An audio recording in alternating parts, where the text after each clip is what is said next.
busy na yun. Huli kaya yung mga nangyari. So, pala ako. Ang bilis.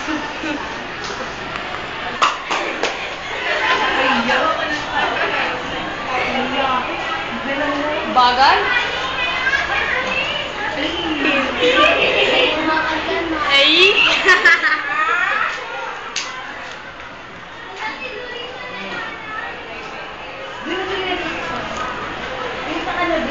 Umat ka sa gitna kasi kayo. Bigay tayo po sa gitna niya.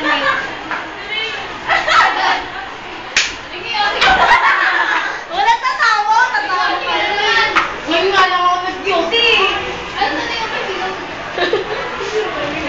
Ate, naman si ate. Tangin lang ito niya. Ala na beauty. Tanggalin mo na beauty. Tanggalin natin beauty. Tago mo tayo. Maka muna. Ako yung kapag si Kenny. Si Mary Rose. Mary!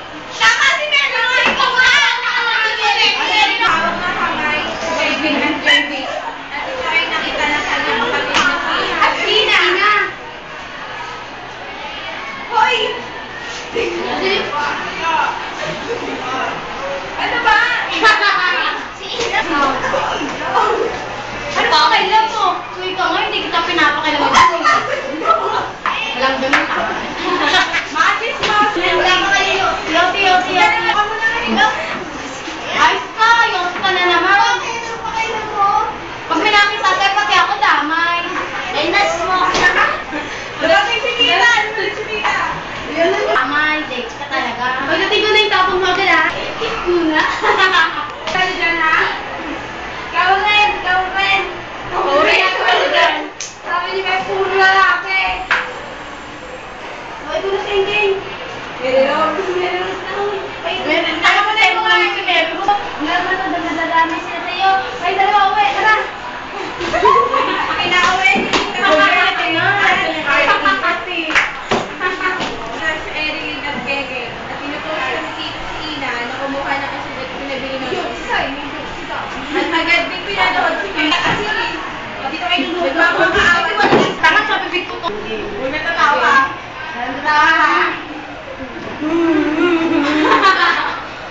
Tutuyo ko yung mo.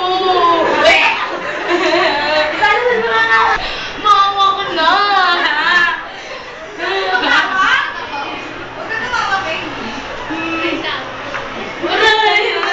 Sabi sila na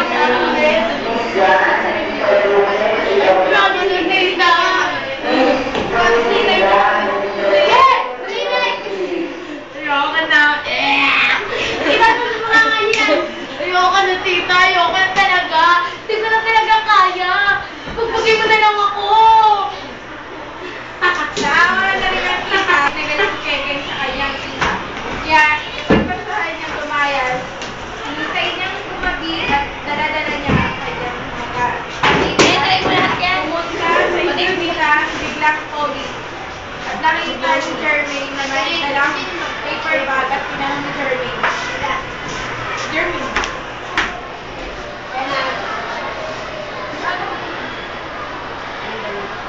Ano yan, ha? Amit ko. Bakit doon na?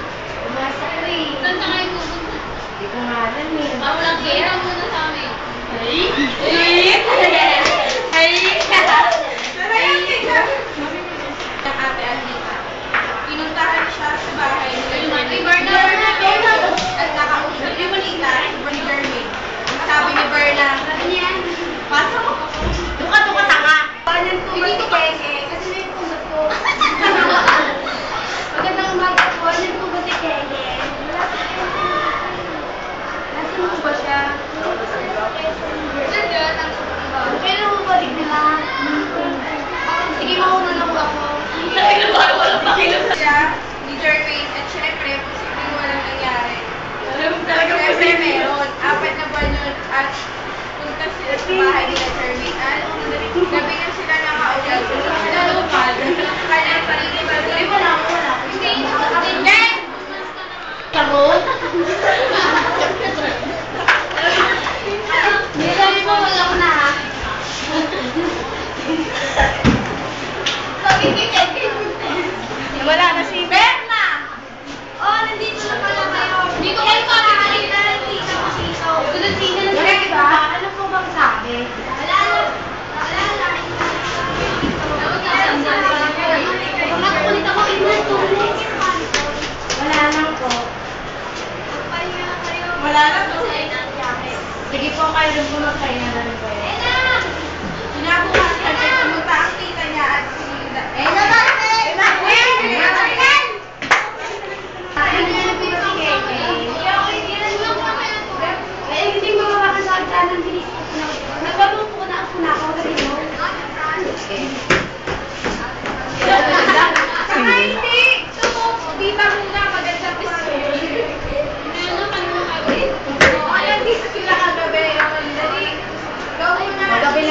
dumating. Bobo naman itong mga Ito na lang ako. O, dali ikaw na. Magawa niyo na po si Keke. Pwede ko na ba? Pwede ko na po silang makausap. Saka mamaya ka pa ako muna. Berna. Tawag din tawag. Ito tayo. Muna kayo. Berna. Geng, geng! Yan mo biyak ng pagkain. Tinawag ni Berna si Keke upang makausap ng tita. Okay. Ano? Wala ka malak mo ha? Ano nang mapag-isipan mo ha? Kung naglayas ka. Ikaw na, wala akong sabihin.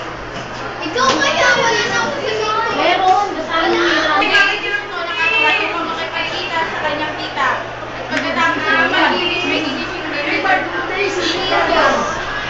Nila si Jermaine.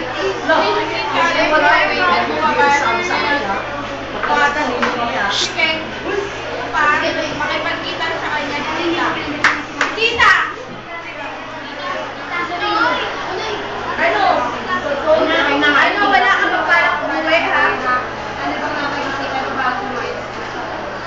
Nagsinuli. At pumabayan si Jermaine at nakita silang kalukeng at nagulat at nakita na umiiyak si Jermaine at nilapitan niya at sinabi ng tita. Oy, sabi na, ayan.